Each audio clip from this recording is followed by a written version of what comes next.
My name's Deng Lueth. I came to Canada on September the 14th, 2004. My experience with war started when I was about 8 and in the late 80s. So there was war in the country and I had heard stories about war, and I had also seen people who were displaced from their homes due to war. But it came to the countryside, to my village when I was about that age. And basically my village was destroyed and I was separated from my parents. So I had to join a group of people and we basically walk on foot through the bushes and sometimes came into contact with the rebel forces that were trying to protect us, and times with the government forces that were trying to kill us. So it was a bad experience, and after hundreds of miles of walking on foot, I ended up in a different country. I learned it was called Ethiopia. So I stayed there for some time with a bunch of other kids. There were many. And after some time, we returned to Sudan because of another war in that country. So back in Sudan, I became a soldier, notably known as child soldier, but I joined myself because I was tired of being chased and being, always seen as something to be killed or kidnapped or something like that. So I came to conclude that maybe if I had a gun, then they might not, kind of run after me as if they are chasing a chicken. They would be afraid somehow, and it turned out to be good. So I became a soldier and I was with the army for about 3 or 4 years.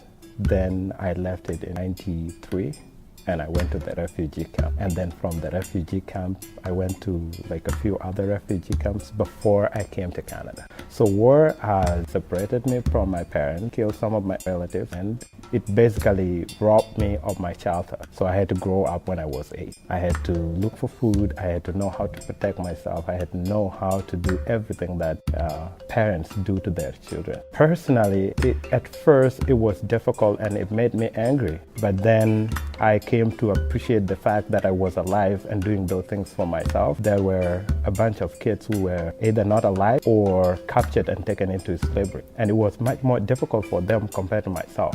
So my own job was to look for myself, find food, water, and trying to be safe. But for them, they were now in captivity trying to serve other people, usually doing work that they were not paid for or that was difficult and sometimes being beat. So I was really happy that I was saved and I could do those things for myself. But on the other hand, I was also angry at the whole war thing.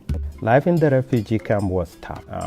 Apart from the government trying to look for us, both from the air and on the ground, most of the time there was no food because the United Nations would try to bring us food, but the government would stop it or would bomb the cars or would put armies on the ground so that it's difficult for the food to reach us. So we were always hunting for fruits and wild animals and fish and anything we could find. So it was really difficult, and the only time refugee camp was better was when we were in Kenya. So now in a different country where there was peace and everything was in order. So the only problem was food not being enough because there were so many refugees who needed that same food, and the United Nations was probably handling a lot of problems with refugees worldwide. So food was not enough most of the time. It was just to be able to survive. There was no single time that feeling was far. It was always there. And some of my friends died because of that.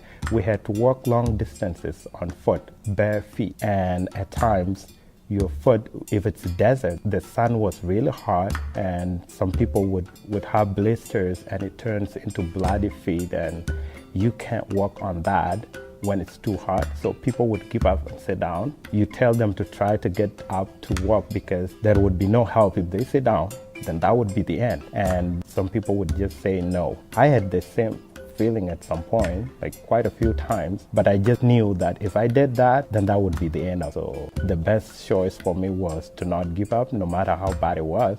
I was a soldier and I was young, and most of the time, the people I was with, most of them were much older than me, and we travel on foot like 3/4 of the time. And for them, traveling was different for me. To just compare it, for me, it was much like being tied, to a truck and then pull on the ground. That is exactly like they would walk and it was running, and I had to keep up with them. It was very difficult. It was really a bad experience. You had to either be in the government forces and killing your own people, for those who came from my region, or you had to be in rebel forces and fight the government to protect your people. The world was not what it is today. Today, you can form an organization that would try to do something different, but at that time, it was difficult to do. The war experience has affected the way I see things. For example, right now in South Sudan, there is a war going on, and my hometown is a ghost town. There are other people who think that if you belong to either group, you should join your people and fight. So it has changed my perspective, the way I see things. I do see that war is a bad thing. It affects those who really don't need to be affected, children and women and sick and old people. They need to be in a place that is safe. And I do feel that if we all could just sit down and talk and get along, it would be better than taking arms and killing, people.